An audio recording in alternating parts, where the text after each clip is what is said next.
Mwen salye tout moun kap gade video sa.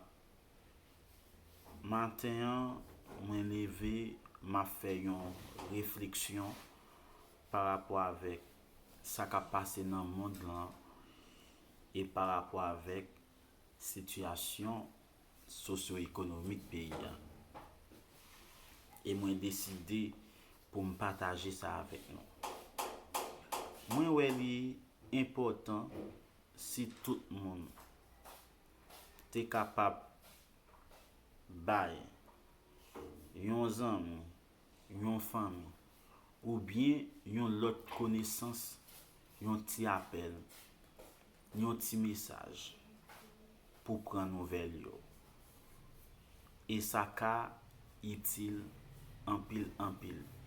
E se yon nan meye fason pou nou rete aktif sosyalman.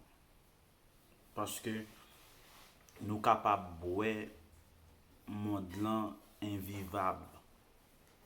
Men fok nou adapte nou pou nou yon soutni lot pou nou travese kriz sa. An nou yon supporte lot nan fason ke nou kapab.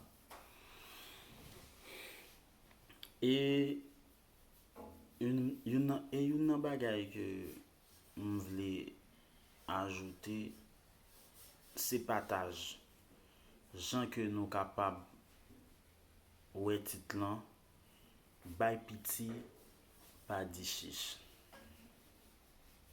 M vle nou pataje. Ou menm kap gade video a, m vle ou pataje sa ou genyen avek yon lot ki nan bezwen. Pou ki sa? Par exemple, wè nap gade pla menm, tout dwet yo pa menm langeur.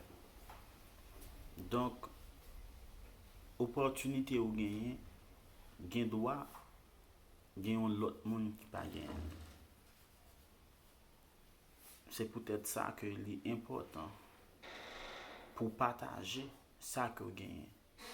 Mem sou pa gen an pil, men se pataje. Par exemple, ou gen doa gen yon sak diri la kayo. Panon gen sak diri an, gade nan entourage ou, moun ki pi mal la, bay yon mamit la dan.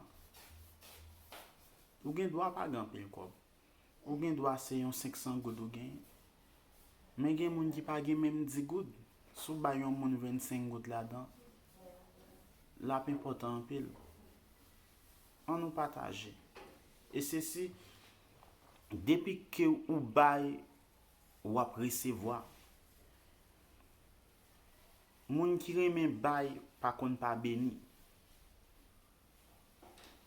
Paske, lò genyen ou pa genyen pou kontou selman. Ou pa bezwen gen milyon pou pataje. Ou pa bezwen gen milyon pou fe zev. Pa bay yon moun paske konen l kapab bo en retou. Bay moun ki nan bezwen. Bay moun ki gen nesesite. Paske la manjay en Haïti pa fasil. On kapab même ose di manger c'est une bénédiction qu'il y a en Haïti. Donc li important ou même kap gade vidéo ça pour partager avec moun qui nan besoin. Les pas gen crise ça, la manjaye pas jam facile. Et kounya même, qui j'en sa ye.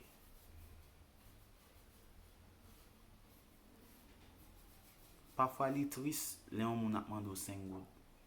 Le on moun ap mando 10 goud. Parfois m kon pose tête mes questions. Qui ça moun nan pral fè avec 10 goud?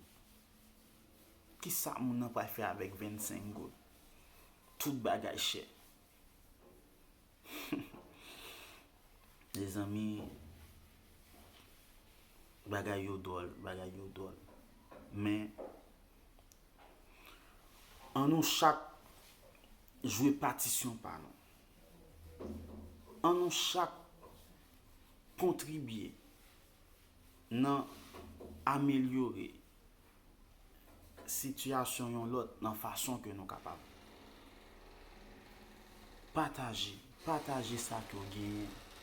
Pataje sa ko genyen. E moun ki reme pataje, wap toujou genyen. Mes amis, enfin pa gen mot, men bagay yo ekstrememan difisil nan peyi an. Pa jam bliye ke mwen remen nou anpil. E ou menm ki te kon pataje, kontinye pataje. E bon Dje abbe nou pou sa. Ou menm ki pou ko abone avek chanel mwen an, map di ou profite fe sa. Pou nou kapab ede mwen avanse avek chanel lan. E map toujou pote bon konsey pou nou avek lot videyo ki amuzan ka feke nou kontan.